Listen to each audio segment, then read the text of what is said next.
On a typical day in Kampala, rush hour streets are filled with a thick stench of vehicle exhaust, many emitting highly due to poor maintenance, exposing children and other vulnerable groups to toxic air, with the under-regulated road transport as a major contributor. To have a problem of pollution because we have an old fleet of vehicles.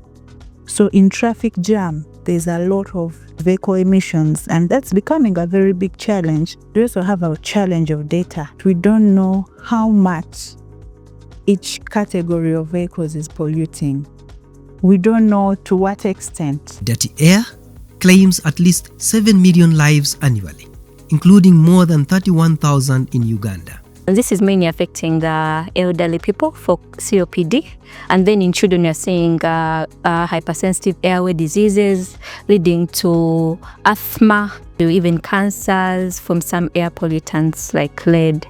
Beyond air pollution, poor vehicle maintenance lead to frequent fatal crashes. Among the several countermeasures in Africa, there is Auto Safety Uganda, a multi-award-winning initiative on a mission to transform transport in Uganda and beyond. Auto Safety Uganda is a community-driven program doing research and activities that are improving transport in Uganda. We are tackling emissions and crashes from the source. Our initiatives include training local mechanics in sustainable vehicle maintenance to enhance safety and emission controls, as well as collecting and analyzing emissions data to influence policy. We are already engaging government agencies like the Ministry of Works and Transport, Ministry of Energy, Makerere University. We are accelerating e-mobility through vehicle retrofitting, and the proof of concept has been already achieved, and we plan to extend this to public transport. We also aim to incorporate waste management, including recycling of used oil and tires. Progress made is much attributed to the invaluable partnerships held with supportive individuals and entities like Makerere University's AirCore project, the Ministry of Works and Transport, plus many other locally and overseas. At the heart of this transformation are Uganda's mechanics. Most local mechanics lack resources and training for sustainable practices, which highly compromises inbuilt emission control and safety systems. Through specialized training, they are gaining skills to maintain vehicles sustainably, reducing emissions, and improving road safety. We managed to highlight all these issues which are occurring in our environment. For example, these are mechanics, they work with machines, and these machines produce emissions.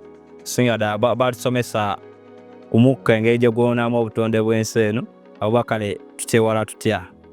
Okusinziira nga bwe yatusanga etwonjedde obukugu. Omusomo ogwo gwatuyigiriza ebintu bingi y'obutayonoona butonde. Nkusooka nali simanyi nti eno langi eba ya bulabe, naye bwe mwatusomesa era kati nkimanyi.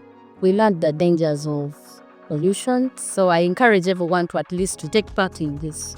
The latest phase of this program has been supported by the UK's Foreign Commonwealth Development Office under the management of the High Volume Transport Research Program to initiate the emissions data collection and EV retrofitting elements, as well as training more than 500 mechanics, making an overall total of more than 1,500 since the program began. There was a gap between Ministry of Works and the local community, because the local community, they fear to come to our offices, and when we go out there to meet them, they don't give us audience. They run, they look at you as the implementer. You have come to enter into their space. But with Auto Safety Uganda, when we started collaborating with them, especially the mechanics, we've been able to fine-tune and come up with the garages regulation, which was long overdue. So initiatives like Auto Safety are improving